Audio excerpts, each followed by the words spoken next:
నమస్తే, welcome to పురా local. ప్రస్తుతం మనం కొత్తపేట ఆర్కేపురంలో ఉన్నాము. ఇక్కడ ఆర్కేపురంలో ఎన్టీఆర్ కాలనీ ఫేజ్ 3లో ఉన్నాము.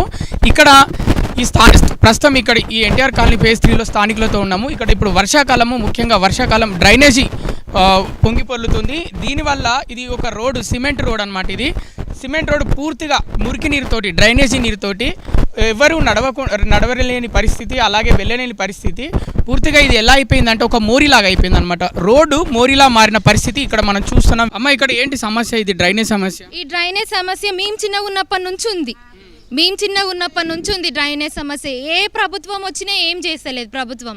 ఎన్ని ప్రభుత్వాలు మారినా ఈ డ్రైనేజ్ మాత్రం అక్కడ నుంచి కామ్నీ నుంచి వస్తుంది ఇది. చిన్నపిల్లలకి ఏమైనా ప్రాబ్లం అవుతుంది?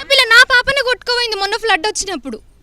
నా చిన్న పాపనే కొట్టుకుపోయింది మొన్న ఫ్లడ్ వచ్చినప్పుడు. మేము తీసుకున్నాము.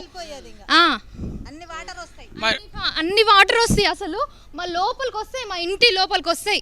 మేము బేస్మెంట్ కూడా ఇంత పైన, మా ఎత్తు పైన పెట్టుకున్నా కూడా ఆడ వరకు వస్తాయి నీళ్లు మొత్తం. 30 సంవత్సరాల నుంచి అంటున్నారు. మరి నాకు తెలిసి 2-3 గవర్నమెంట్ ఇయర్స్ అండి. మేము చిన్న ఉన్నప్పటి నుంచి అసలు ఇది మొత్తం బూడిదిగడ్డ, ఇది మొత్తం వాగుండేది, ఈ వాగులో బూడిదిగడ్డ వేసి మొత్తం పూర్తి చేసిరు. ఇక ఇక్కడ కొంచెం ఇది బేస్మెంట్ వేసి ఇది వాల్ కట్టిరు. ఇక్కడ నుంచి వస్తున్నాయి. ఈ వాల్ కూడా కొంచెం ముందుకు జరపండి, మాకు రోడ్ లేదు సరిగ్గా అని అంటే కొట్లాడితే గింత రోడ్ వదిలిండ్రు.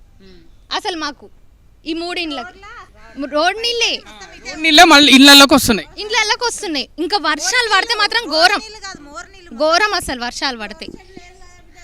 మీ పాప కొట్టుకపోయింది అన్నారు, మరి ఎట్లా సేవ్ చేసుకున్నారు? మరి ఈ నుంచి మా అక్క ఈడికెళ్ళి వస్తుంది, మా అక్కనే వస్తుంది, అక్కడ నుంచి వస్తుంటే ఆమెనే పోయి తెచ్చింది. మేము ఈడికెళ్ళి వస్తున్నాము, కొట్టుకోపోతుంటే అట్లనే మా బైక్ కూడా కొట్టుకోపోయింది. దీంట్లోకి వెళ్ళి బయట పెడితే బైకులు కూడా మొత్తం బండ్లు కూడా కొట్టుకోపోయింది.